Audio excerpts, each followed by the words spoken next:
Okay, once again we're back here on the official Waterford FC podcast, and very exciting guest this week, Brian Murphy. Brian, how are you first of all? Very well, Tony. I'm good.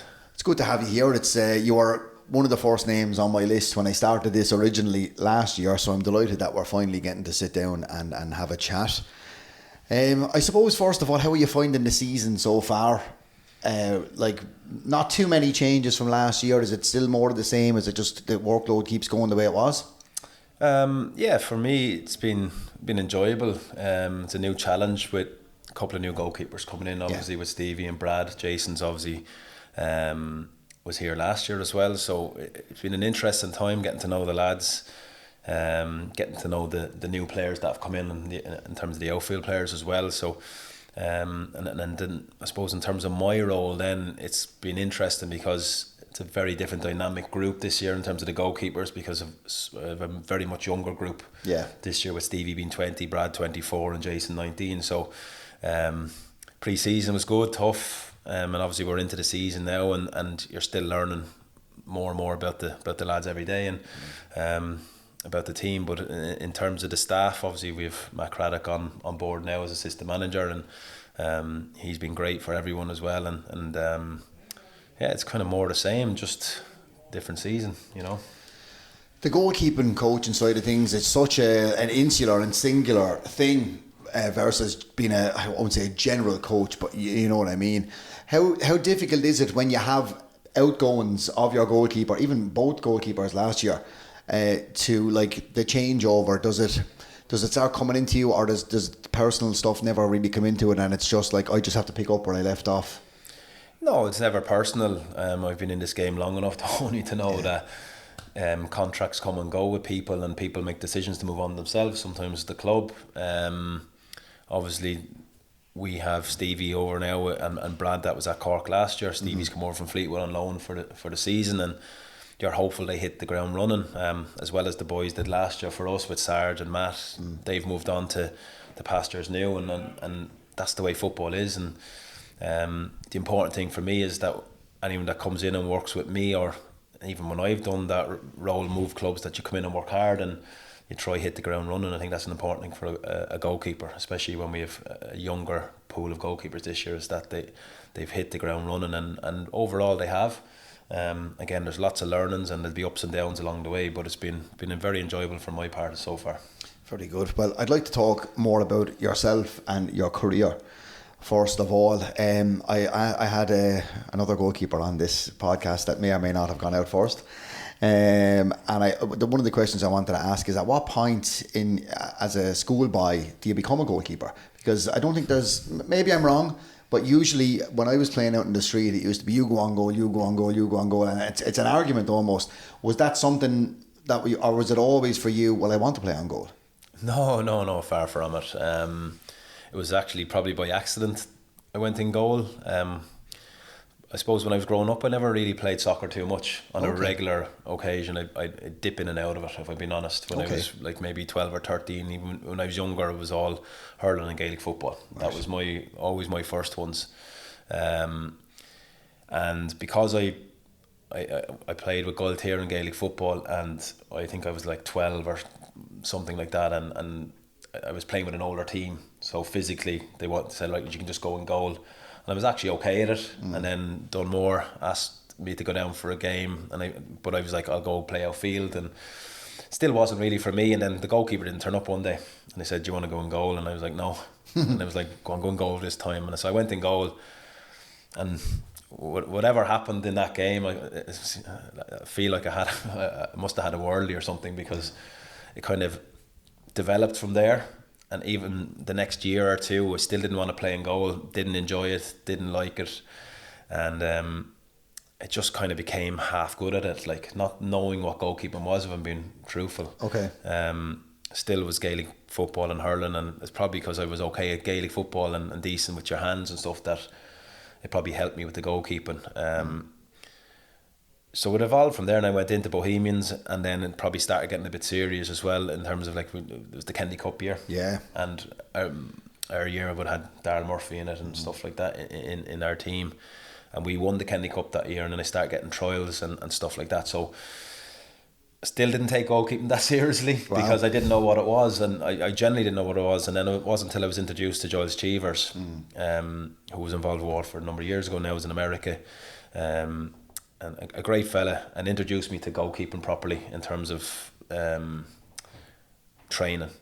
Okay. And I was like, I'm miles off it here. Really? I was actually, yeah. And for myself and for the listener, like you mentioned that a few times, you really didn't understand what goalkeeping is. What does that really mean?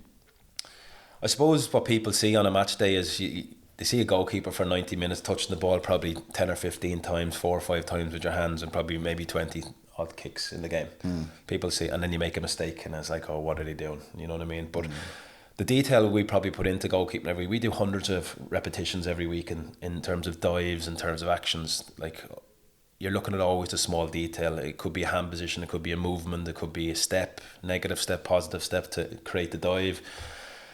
So we try to replicate that hundreds of times in the week to make that one action on a match day good. So I always thought, like, just go out and play. And when you're younger, it's great. The games are brilliant. And once I started understanding goalkeeping, I started enjoying it more. But the detail and the level of detail you have to put into goalkeeping to actually develop and get better is huge. And it wasn't until I met Giles I was like little bits, like even working on your footwork, speed around the goal and stuff like that, hand position and how to take off, how to dive. Didn't know how to dive, but it was just probably came a little bit natural to me. So it was kind of like very much an eye opener. And I even remember going up to Ireland trials, and a guy called Wayne Henderson. The Henderson family would be well known in Irish circles in terms of all the brothers and the dad were goalkeepers. And I went up and trained with him in the international thing. I think it was under 15 maybe at the time, and he was miles ahead of me in terms of training, and I'm like, oh no, like, what am I doing here, kind of thing. Yeah. You know, but it wasn't until I got up to speed a little bit over the next couple of years that I felt it was something I maybe wanted to do. Okay.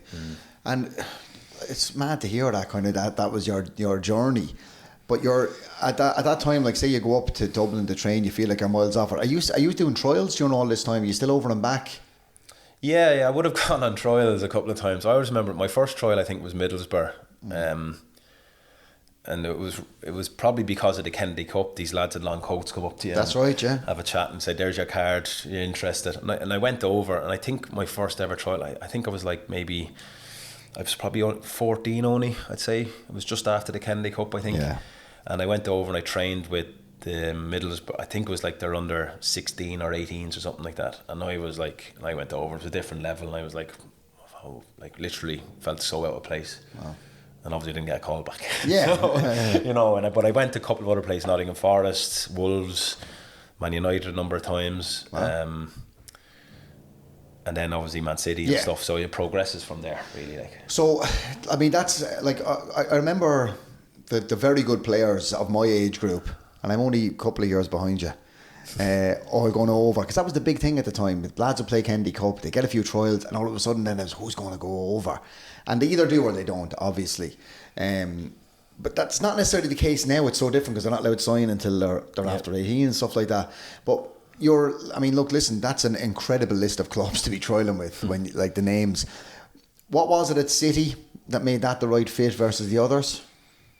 I suppose I'd been over a couple of times, and there was a big Irish contingent over there at the time. Yeah, there was lads who played at pretty much a high level. A lot of them, like Paddy McCarthy, who's now the Ireland one of the assistant coaches, played with Crystal Palace, still coaching at Crystal Palace on the first team staff. Glenn Whelan, lads like Willow Flood, Stephen Elliott, who's now managing Wexford. Yeah. So and a number of English lads that have gone on and progressed in the game. So it was basically them boys, the Irish lads, that it was a nice connection. And I went over and I kind of enjoyed the times I went over, and we kind of went over sometimes as a group. So school holidays, you go over for a week or whatever. Never ever thought I'd sign for anyone. Generally never thought I'd sign. I just looked at it going, I just loved sport as a kid, and I think even going back to school, I think I joined the school golf team, and I never played golf before. One of them fellas.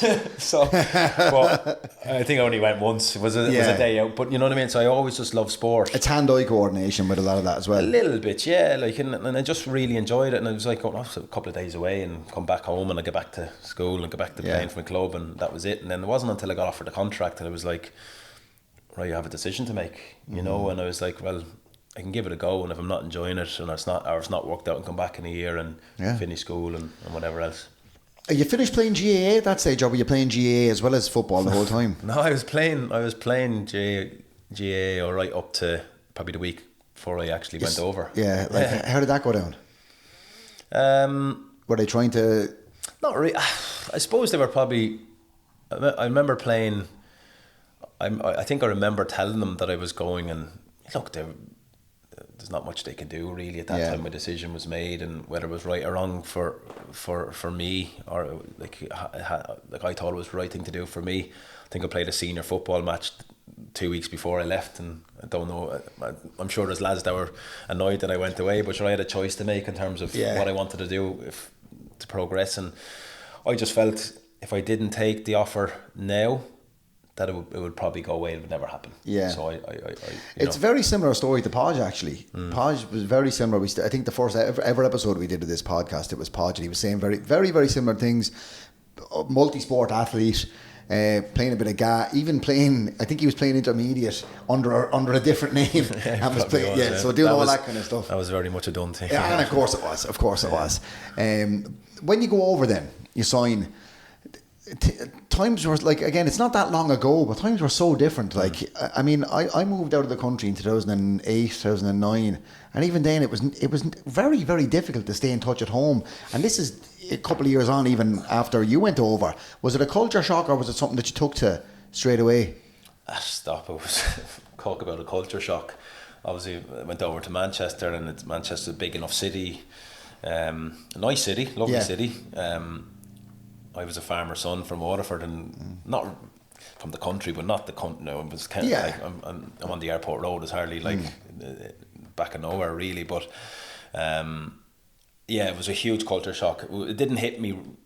It didn't really hit me till I got over there. To the first night I got to the house. What year did you sign for City? Was it 2000? 99. Okay. In October 99. So I was a little bit late going over. Because it was on and off, and it wasn't on and off. The decision to go over, I took my time with it, and obviously you're meant to go over kind of July to start the season, and I didn't, and then they kept at me, like, and then it was kind of D-Day to decide. So I went over first night in the house.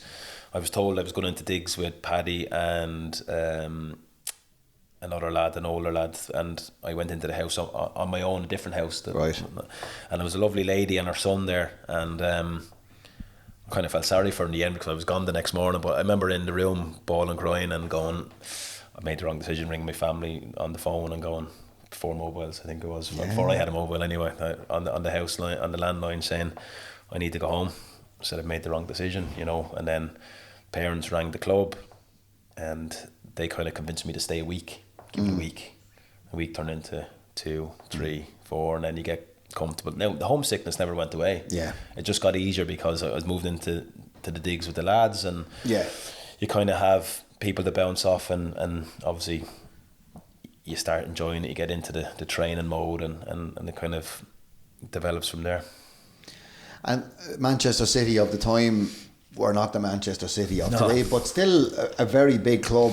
Like that era, like of Man City, even as they were very much a top flight team. I don't think they'd gone down at that stage yet. Yeah, they were. Yeah, when I joined, they just got promoted from the old Division 2. Oh, that was that time. Division 1. Yeah. Oh, right. I actually remember watching that Division 2 playoff. They just won the playoff final. Yeah. I was in. It's funny. I was in Spain with my family that year, and I think it was like, it would have been June or in the May maybe. I was on holiday, and I remember watching it, and I remember the navy and luminous green. That's right, yeah, in that playoff final, yeah. Little did I know I'd be over there. I knew obviously I was over on trial a couple of times, but that's crazy. Little did I know that I'd be there 2 months later. I thought it was like 97. So there you go. My sense of time is so warped. So they're making their way back up at that point. So probably an exciting time to be a part of the club as well, because again they're on the way back up to where they would have been a more established team. I would liken that time to probably Leeds United maybe now, a former like massive club that's going through a little bit of hard time, but like you're getting settled in at that point. So are you starting to kind of go, well, what's my path here to getting more and more involved? Not at the start.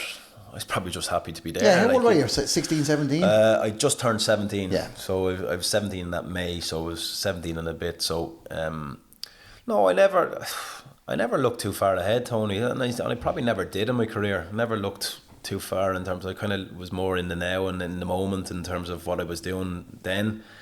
At that time, especially because I kind of landed in quite well and I got off to a good start, and I was up training with the first team the odd day or whatever. Wow. Then back for the academy, and I was an experienced. Alex Stepney was the old Man United goalkeeper back in the probably 70s, I suppose. He was the goalkeeping coach when I was there, and it was like I think it was goalkeepers Nicky Weaver, wow. Carlo Nash were there as well. So I was going in like, this is brilliant. I'm training with these lads, and Joe Royle was the manager. And I think he got the sack at the end of that, the first year, and Kevin Keegan came in then, you know. But so I never really looked too far ahead. It was just like, do well. I was conscious of like, I was scared of having a bad day.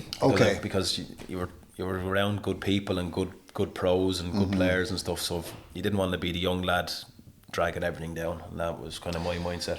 But like, even to be dropping names like Joe Royle, Kevin Keegan, I mean, it's still the absolute, like, almost the turning point from that older legendary thing to the more modern style. You're right on the cusp of that there. I mean, you're a young player at Manchester City, and all of a sudden you hear Kevin Keegan's going to be the manager. That must have just been mind blowing.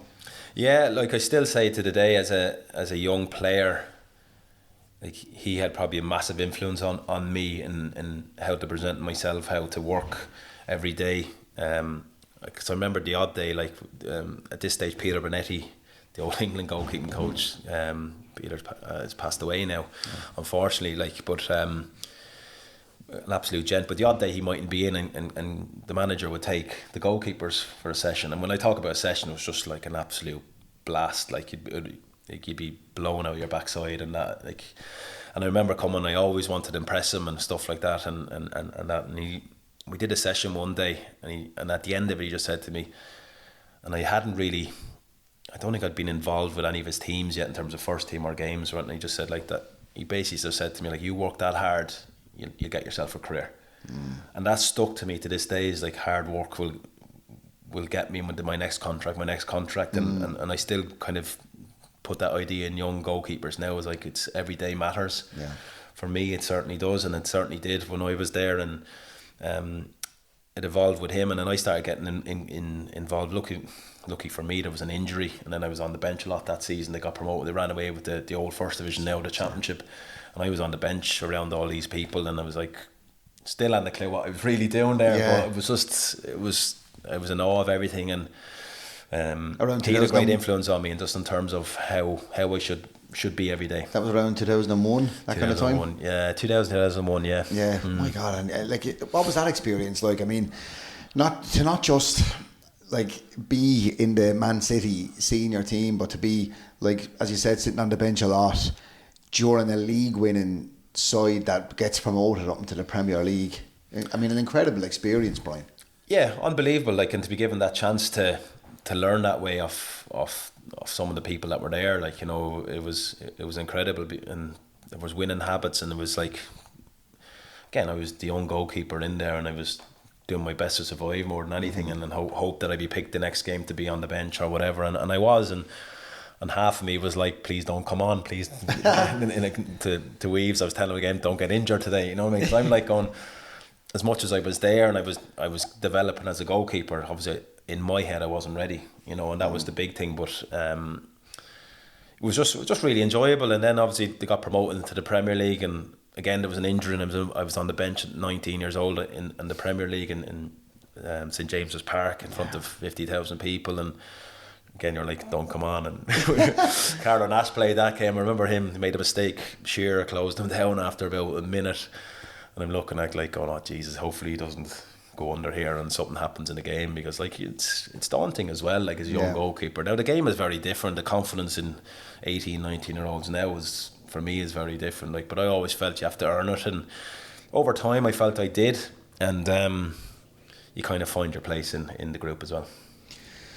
When you're 19 years of age, walking out of the tunnel in St James's Park, even to turn left or turn right rather than go straight on, does that just feel like, well, this is my job, this is what I'm doing, or does it feel like I was in Gault here 4 years ago? How is it? You know, does that ever come into it? No, a little bit. I suppose again, I'm probably focused on the job in hand, and I never really got, and I still don't. I suppose I never did. I never got overexcited by things. I was always like, in my head, like that. I was only one mistake from maybe not being involved again, and I was always on that edge. And I think I probably had that throughout my career of like. And it probably helped me in some ways in terms of like that I had to be at it every day. If like, you know, I had to be, and then I suppose we might get into it now in a bit, but as my career developed and went on, I kind of was around better and better goalkeepers a lot. Yeah. So I always felt that in my head, on paper, he's better than me, but I have to show that I'm as good or near enough as good every day. You know, is that something that's coached into you, or is it something that's just in you? Like what you said, like as you mentioned, like a lot, maybe it's today is different, I don't know, that they're like, well, of course I'm supposed to be here, this is what it is, or is it something that's just in you where you're going, well, I have to work to be here every day? Yeah, that was probably my approach. I never took it for granted, if I'm being honest. I never took it that I deserve to be here or whatever. Like, I think, you know, I was always like, for me it was always like, how do I earn my next contract? Right. How do I stay in the game long enough to get a reputation, a bit of a name that people would, if someone recommended you, that they'd know you or whatever. So especially when you're your own goalkeeper trying to find your way, and I never took it for granted that I'm in Man City's first team in squad at 19 years old and travelling here, there and everywhere with them or whatever, but I never took it for granted at all, really. So do you decide to go out on loan, or is that something that's kind of suggested for you? Like, are you going, well, I could sit on the bench here now, or I could maybe go out and try and prove myself elsewhere, or is that something that's suggested for you to do? It is part of the process. Yeah. There was a couple of times in that season that I was going to go out on loan, and then an injury or two would happen and I couldn't go, and that's the life. I ended up nearly being third choice that season. So if there was an injury, I couldn't go, and manager was like, well, we've had inquiries. Now there was once or twice in probably just before the Premier League season that I went on loan to Oldham for an emergency loan. So like, you go for a month, and I went to Peterborough as well for a month, and I played one game at Oldham, and I came back because he was suspended or they had a crisis or whatever, and I went to Peterborough for 2 games. That was pretty much what I went on loan at Man City. But I remember the first game I ever played, I think it was Bristol away or someone like that. I can't remember actually. My first game was terrible. No, with Brentford for Peterborough, and I remember standing in the box, and I think they had a big centre back to come up in the first corner, young goalkeeper coming in, and as the game's different now, he had big personalities, and I remember him coming and going, you come for this cross, I'm going to smash you up. Really? Yeah. And I'm standing at the goal looking up and going, okay. And I think I had to come for one, and I got smashed, but I think I got the ball as well and punched it away or whatever. But you're looking at it going, that's the kind of, I don't know, you're probably exposed to that as a young goalkeeper, and it helps you.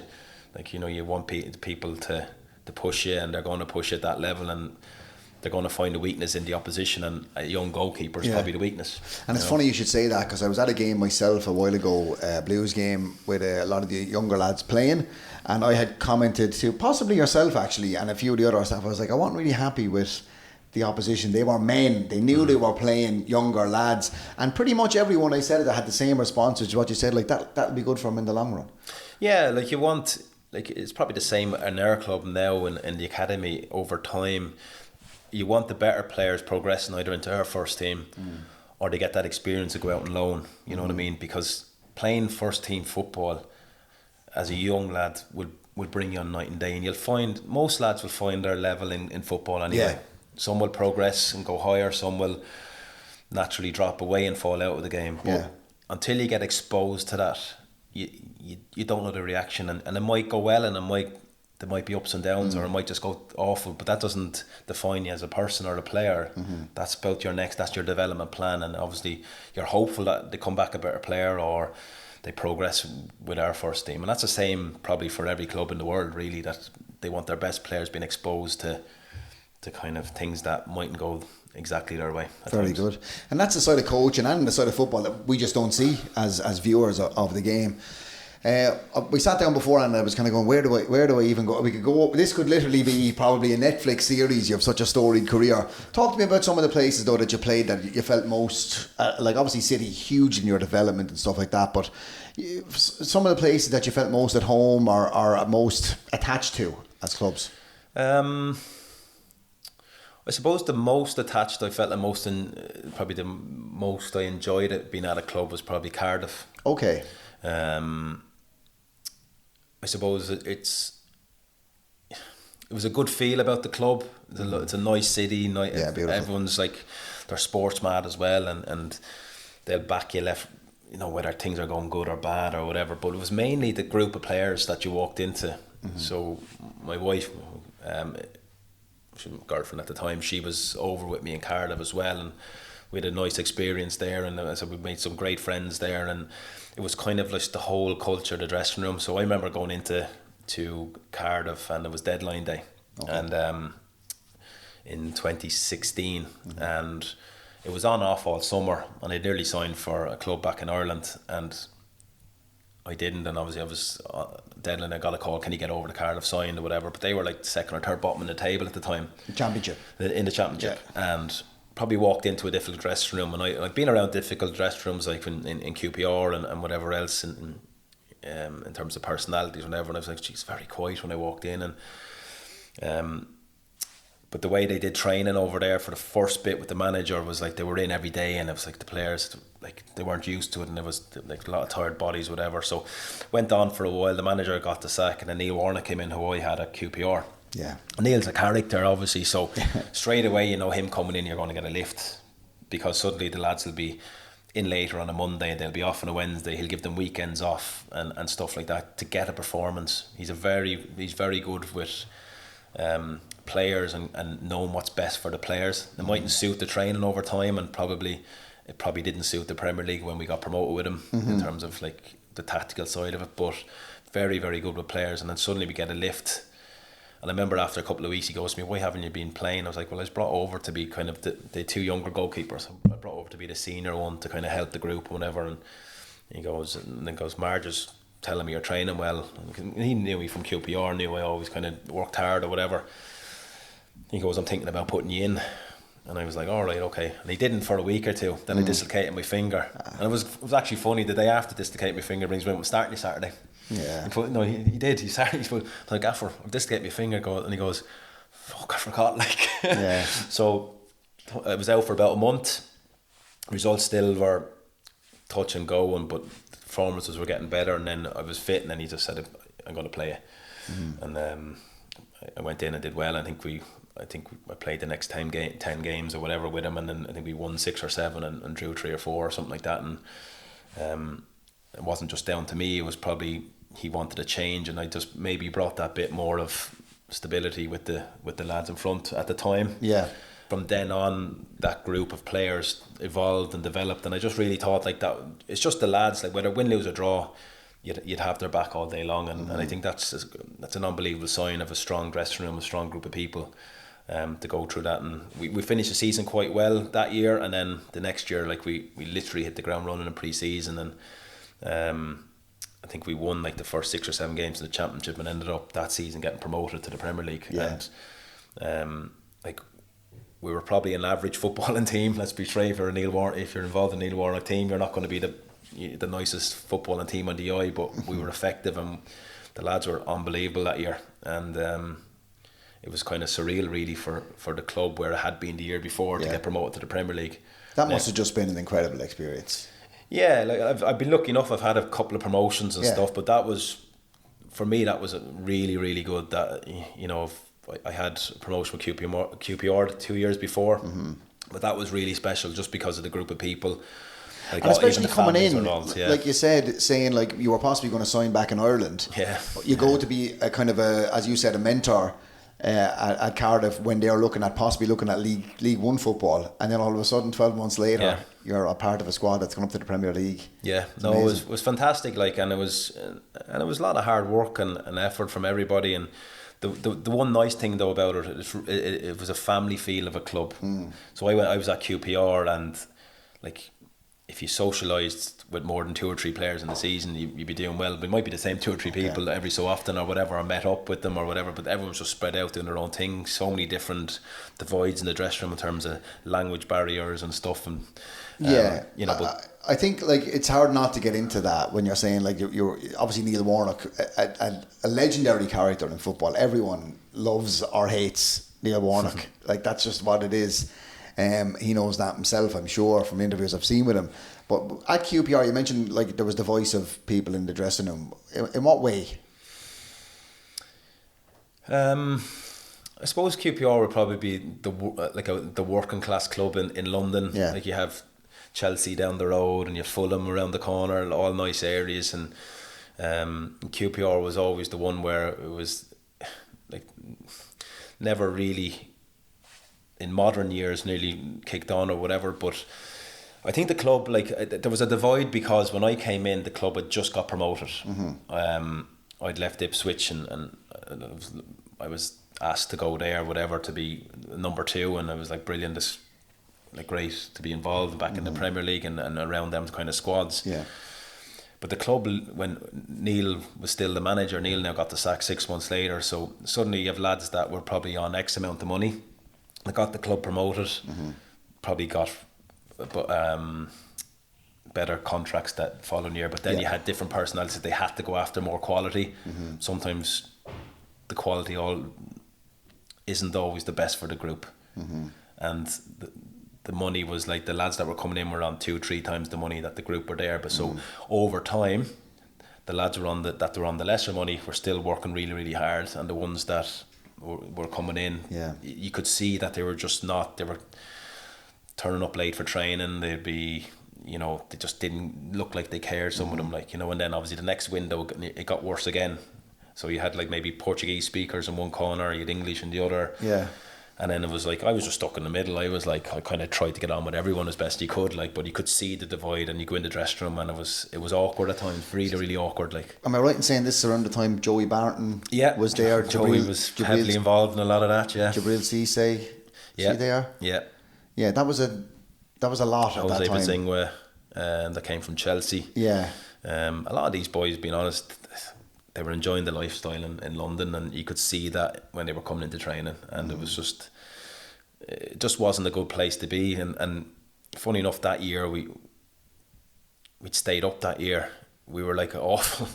Mark Hughes was the manager, stayed up that year, and the last 7 or 8 games, I think we won 5 or 6. I think we beat Liverpool 3-2. Yeah. Sebastian Coates that game. Yeah. Not to disappoint you there, Tony, but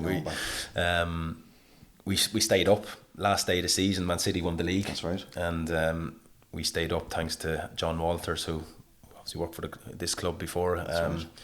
Scored a goal for Stoke, and effectively we stayed up on goal difference that day. You know, crazy day of football. Yeah. What was it like being just in the melting pot of all that day? It was kind of it was surreal, because obviously everyone's conscious of the score. We were winning for a long time in that game, up to the 90 whatever minute it was, like, and you're kind of like, we're actually going to survive this or whatever, and then next minute they get to the equaliser, and then there's different talk going on that the game hadn't finished in the other one. We're waiting on that other result. So when the winner went in for City, it was just pure chaos, because half the lads on the 3 or 4 of the players I think knew we were safe, but the others didn't. If you look at the reaction of players, they were hitting the ground and thought relegated, but we knew on the bench. So like at the end, like, we were kind of half celebrating. Obviously the stadium was celebrating.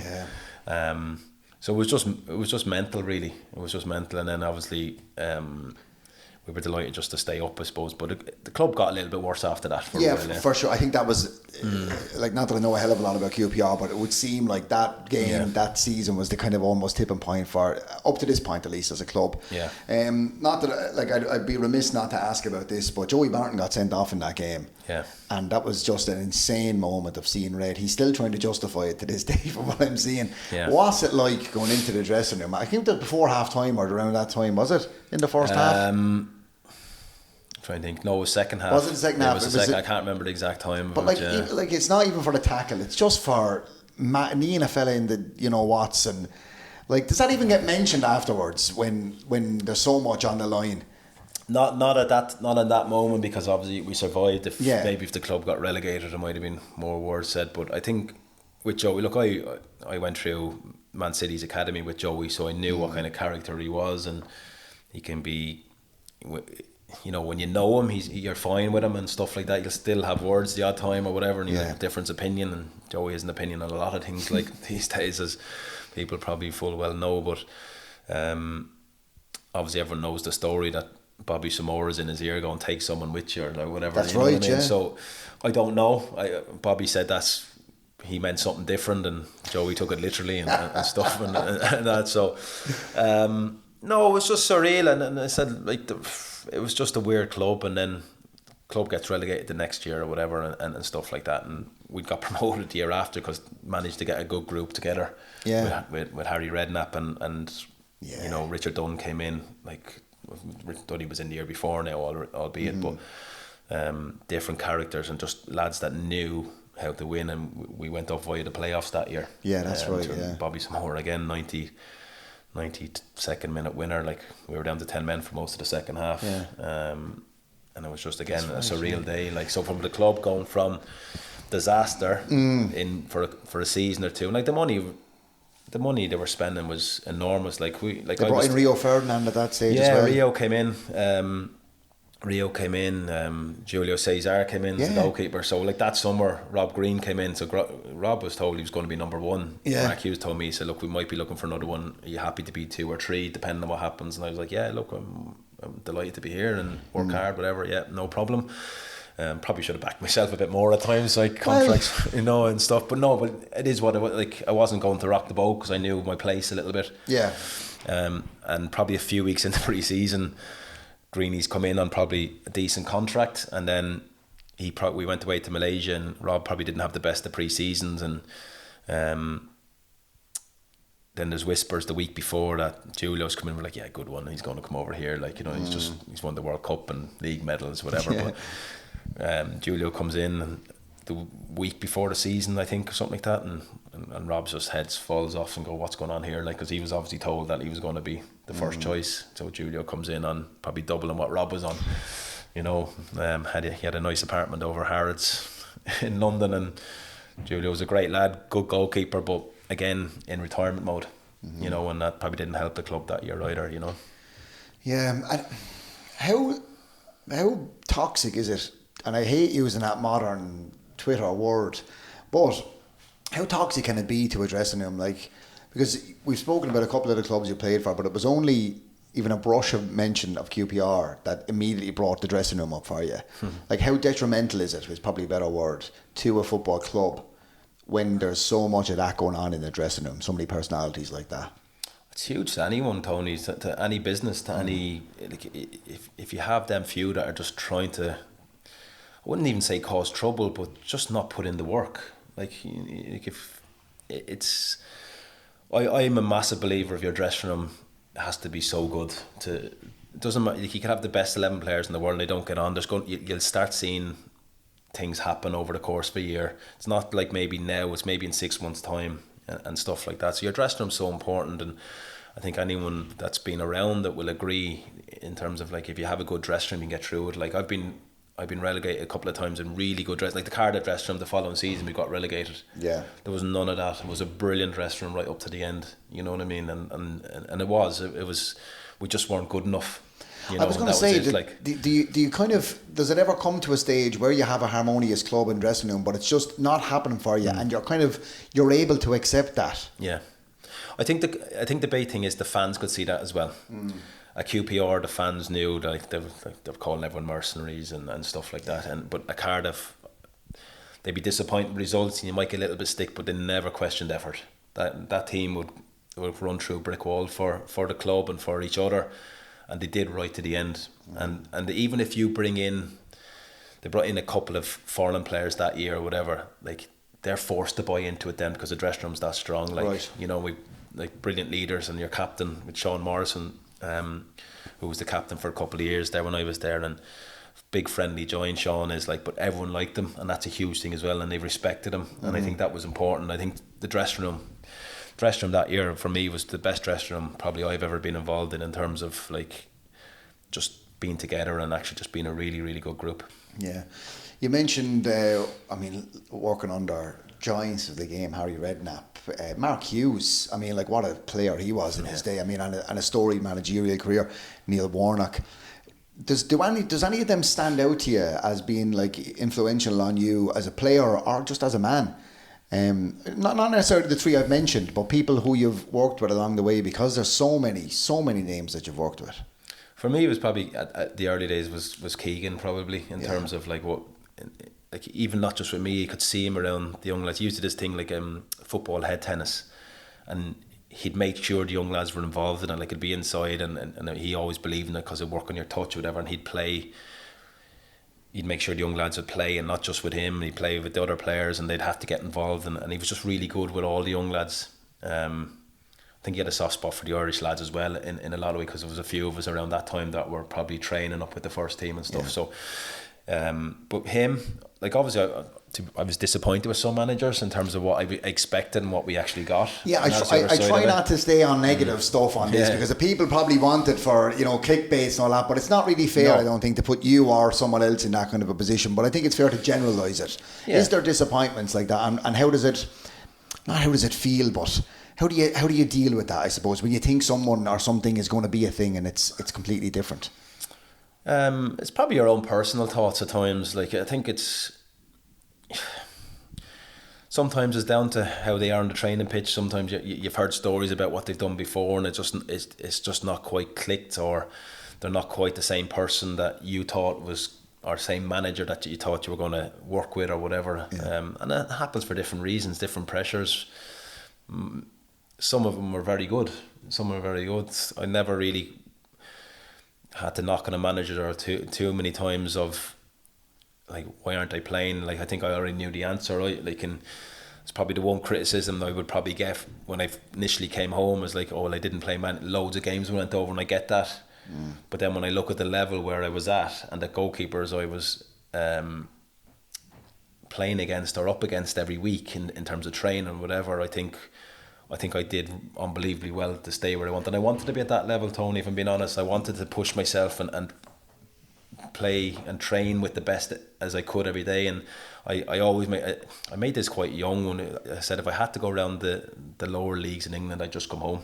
Right. I wasn't, again, I never really thought I wanted to be a footballer growing up, and I just didn't want to be ones where I'm going to League 2 or have to drop out the Football League, whatever. I always felt there's an option to come home and play here if I had to. Sure.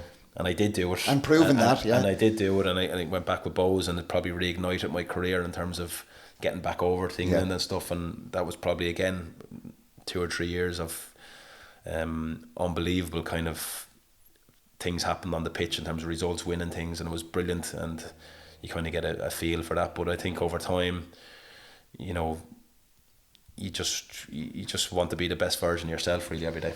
That must have taken a lot of guts to come back. And, like, was it in your mind that I'll go back and get a kickstart from this Bowes run, or did you almost think, well, if I go back, I might never get back cross channel? Or did you like, what way did you feel around that? No, it was a weird one, because I decided to move on from Swansea. I didn't think I wasn't kind of kicking on. I was offered a new contract there, and I was like, no, I'll take a chance and go somewhere else. Just feel I wasn't enjoying it. Yeah. Probably the homesickness was still there. I was over in England probably 5-6 years at that time. I was 5 years at City and a year and a bit at Swansea. So, and I was about to sign for Bristol City. Right. I was still 22, was he 23 maybe? I can't remember the age I was at that time, but I was sitting in the hotel the night before. I'd agreed to sign, was going to sign the next morning. I was sitting in my agent having dinner, went up to my room, called him on the phone, went back into his room to speak to him, said I want to go home. He's like, what do you mean you want to go home? I said, I want to go home. Now this was like July or August, I think, and obviously the season's different, so it's like, you're going home, you can't sign till January. And I was like, no, look, I don't want to be here, like, I'd rather just go home, like.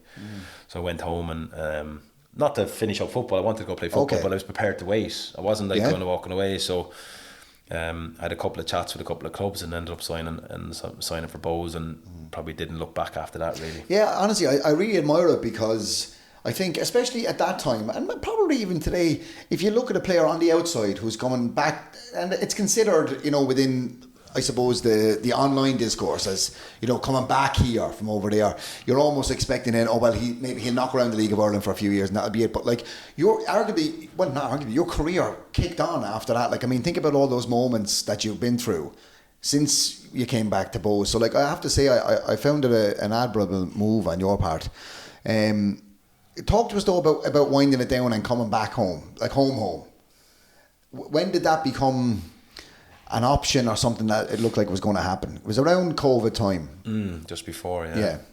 I suppose my wife got pregnant. I was pregnant, and we were expecting our first, and I had I had 6 months left in my contract in Cardiff, and Neil Harris was the manager.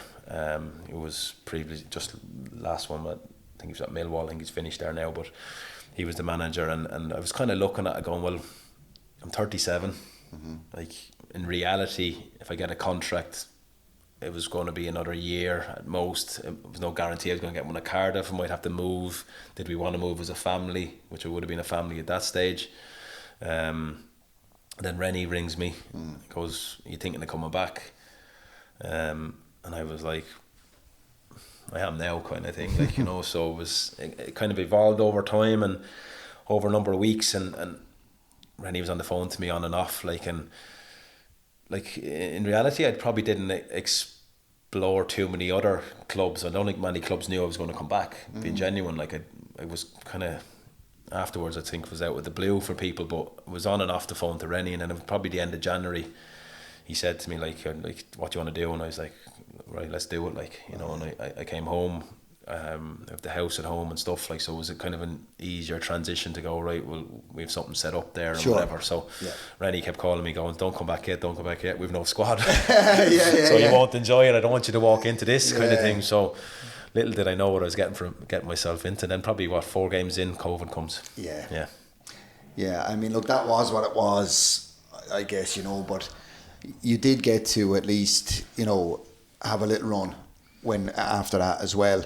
Are you doing your coaching all along? Was that something that you just fell into, or was it the plan? No, it probably wasn't. It probably wasn't the plan. Probably even when I was probably in my early 30s, it became the plan later, because I was kind of thinking, there will be opportunities now, because you never know. Oh yeah, I want to be a coach, or I want to be a manager, I want to be a goalkeeping coach. Like, you don't know if the opportunities are there. And it was only probably when I came back here, and you kind of feel like you can maybe help the club here as well in different ways. Little did I know the way the club would go for a couple of years, but it was kind of mad times again. Seems to follow me around a little bit in terms of football clubs and stuff, but by hook or by crook, I rode out. There was a couple of storms along the way in terms of, and even at my age, it was more standing up for what you thought was right at the time.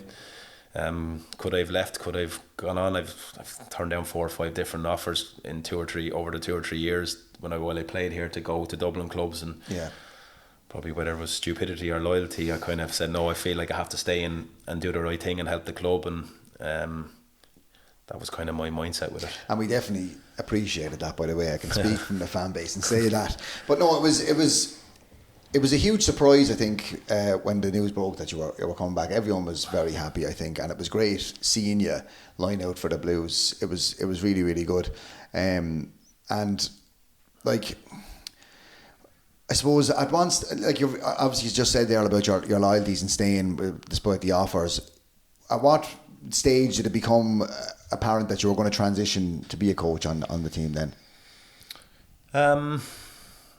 Probably, I remember having a conversation when Danny Searle was the manager, and he asked, like, and I had a bit of an injury that season with my hip, and it kept me out, and I was kind of thinking, like, it probably came into my head, like, well, I'm going to finish up, and I think I'd made my mind up probably that October. Now, it's weird, because I'm convinced that probably if I did go to Dublin clubs, I probably would have got a couple more years out of it, just the way the club was at the time. And it was just a hard place to be for a couple of seasons here. And it's night and day, and we spoke about that before. Everyone can understand that, I think. It's night and day now where the club is and how it's run now, and everything, and it's fantastic. And I said the people that are involved, yourself, Amy, Richie, you know, it's evolved in massive ways, that people that have been here for years and stuff. So it probably came to a point for me that like I want to be part of that. And I had a conversation with Dan. He was trying to convince me to play for another year, and I was like, look, no, I'm done. And then he had a conversation with me then about would I be interested going on the coaching staff. Okay. And it probably wasn't really till then, Tony, that I said, like, you know, it was in my head that that's what I wanted to do, but it wasn't until it's offered to you that you go, yeah, do you know what, I mightn't be ready. But you know, I said to him at the time that I'm not sure I'm ready for that yet, and he goes, no, look, we'll help you with things or whatever, and I just want you to be here, a bit of experience of what you've done or whatever. So came on the staff, and yeah, and it was massive learning curve. It's very different. Yeah. You know, it's very, very different than playing, and I think I've learned an awful lot over the last probably 2 years in terms of my role and how I do it, and obviously being first team goalkeeping coach and head of goalkeeping with the academy as well, which I love doing as well. I think it's an important part of the role, but the first team job, I absolutely love it. Brilliant. Absolutely love it. And as I said, with the young group of goalkeepers, I think you get a kick every day of like trying to find ways to get them better every day, like, you know, and it's been great. Well, look, as I said at the start, we could literally probably do 6 episodes per season. You could do probably 6 of the episodes with yourself, with your career. So I'm not going to hold you up much longer, Murphy. Really appreciate you giving me your time to do this today. I try and finish these differently with different people and stuff like that. And sometimes I ask a question, sometimes I don't. But I think for yourself, because of your career, could you give me the top 5 players that you've ever played with? Oh. Not in any order. Just if you could pick 5 of the best players. Could be goalkeepers, could be anything. Just raw ability, best players that you've ever played with. I